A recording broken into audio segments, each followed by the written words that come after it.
ફતેપુરા લાઈવમાં આપ તમામ દર્શક મિત્રોનું સ્વાગત છે। હું છું આપની સાથે રિપોર્ટર યાસીન ભાભોર। આજના મહત્વના સમાચારની વાત કરીએ તો ફતેપુરા તાલુકાના કરોડિયા પૂર્વ ગામે નવી વસાહતમાંથી સલમાન મતાદારના રહેણાંક મકાનમાંથી ઝડપાયેલો માંસનો જથ્થો ગૌવંશનું માંસ હોવાનું સાબિત થયું। આરોપી હજીએ પોલીસ પકડથી દૂર।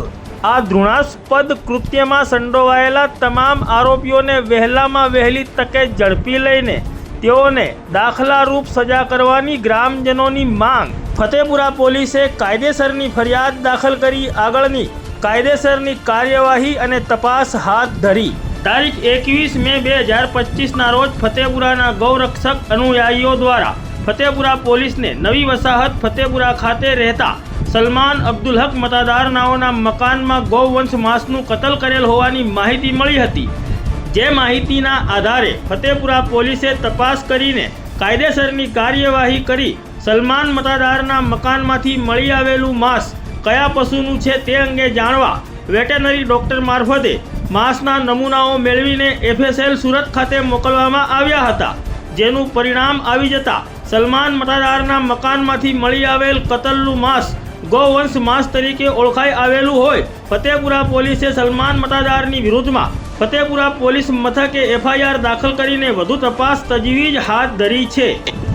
ત્યારે હવે FSL રિપોર્ટમાં આ ગૌવંશનું માંસ હોવાનું સાબિત થયું છે। ત્યારે ફતેપુરા ગામના નગરજનોનો આક્રોશ અને ગુસ્સો ચરમસીમાએ પહોંચ્યો છે। આ ઘૃણાસ્પદ કૃત્યમાં સંડોવાયેલા તમામ આરોપીઓને ઝડપી પાડવા માટે ગ્રામજનોએ માંગ કરી છે। તેમજ આવા આરોપીઓને ઝડપી લઈને તેઓને દાખલારૂપ સજા ફટકારવામાં આવે તેવી પણ લોકોની માંગ છે।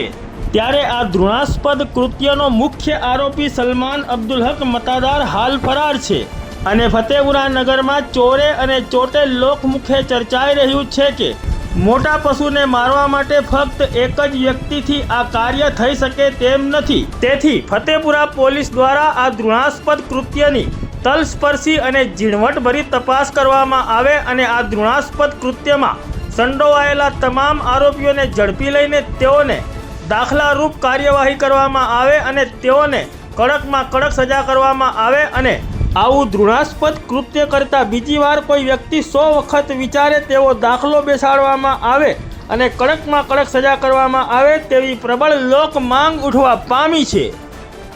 જય શ્રી રામ।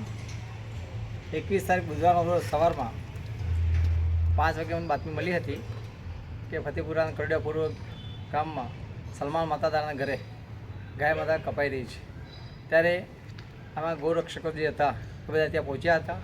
હવે એમને અમે એ લોકોને ખિડકીમાંથી ગાય માતાને જે માંસ જેને કટિંગ કરતા જોયા ત્યારે અમે દરવાજો ખખડાયો તે લોકો પાછલા દરવાજે નાહી ગયા હતા। તે વખતે અમે પોલીસવાળાને જાણ કરી અને તે વખતે પોલીસવાળા બધા તે આવ્યા હતા અને ગૌમાંસનો જે હતો એ ઝડપી પાડ્યો। એના પછી ગૌમાંસનો જે જથ્થો હતો એનું સેમ્પલ ડૉક્ટરી કરી અને સુરત FSLમાં મોકલવામાં આવ્યો હતો। FSLનો જે રિપોર્ટ છે એ એના પછી પોઝિટિવ આવ્યો છે। એ ગૌમાંસનો જથ્થો જ હતો એવું જાણવા મળ્યું હતું।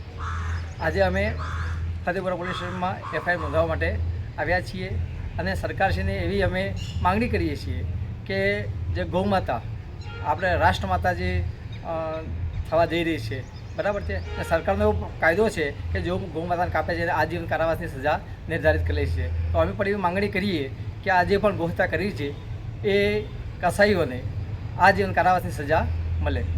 જય શ્રી રામ। આપનું નામ? લોકેશ ચંદ્ર દવે। જય શ્રી રામ। ફતેપુરામાં તારીખ 21/5/2025 બુધવારના રોજ સવારે લગભગ 5 વાગ્યાના અરસામાં ગૌ હત્યા થયેલ છે એવું અમારા ગૌરક્ષકોને જાણવા મળેલ। ત્યાંથી ત્યાં વિઝિટ કરવામાં આવી અને ગૌરક્ષકો દ્વારા ત્યાં માંસના ટુકડા મળ્યા, ગાય હત્યા થયેલી એવું જાણવા મળ્યું। ત્યાંથી પછી FSL ટીમને મોકલવામાં આવ્યું પોલીસ સેમ્પલ લઈને, જે પોલીસ સ્ટેશન દ્વારા પોલીસને જાણ કરવામાં આવી। ત્યાંથી પોલીસ આવી, પોલીસે FSLમાં કરી રિપોર્ટ આવ્યો 120 કિલો માંસનો જથ્થો હતો। એનો રિપોર્ટ પણ આવ્યો।